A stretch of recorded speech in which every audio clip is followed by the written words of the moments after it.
In early 2009, when the economy was really bad, I had a few months to myself. I started just figuring out that I could make my own tools. The idea started when I had been working as a carpenter, mainly finished carpentry, a cabinet maker, an installer for a long time, and I needed something that didn't exist. I looked around and I couldn't buy it, and I decided I would just have to make something for myself. It began with a pair of adjustable sawhorses, and then that just led to things that would sit on those sawhorses and other little devices. It's always a jigsaw puzzle, loading and unloading your gear. Figuring out how to make a compact but easily transportable system that would be as good on site as in the shop was something that just became increasingly interesting.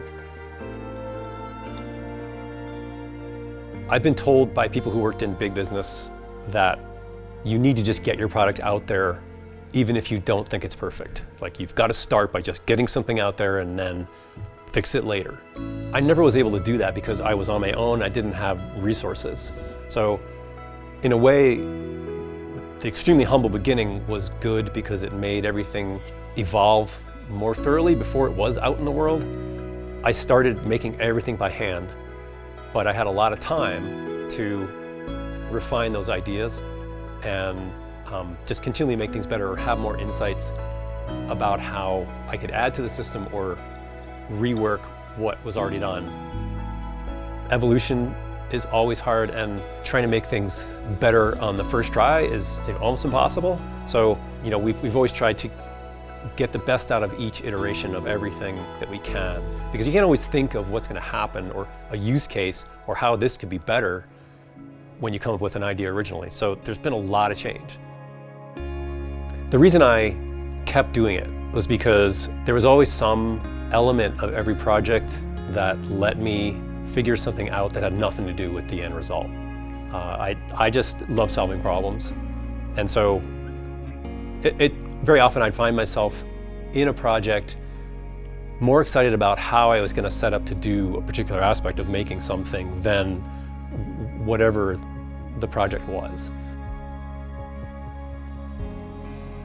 We've worked hard to make the dashboard so versatile that you can actually take fewer tools with you to do a job. So you don't necessarily need a chop saw, you don't necessarily need a table saw, because you can use your track saw to do the functions of both of those with this one setup. You also don't need as much space as you would if you were working with a table saw. The whole idea is to use fewer tools to get the job done, but keep it easier in terms of your own logistics and the stress on your body. We design things to work better than other things. And it's not about trying to keep it inexpensive, because that's a race to the bottom. We want to remove frustration from what people do.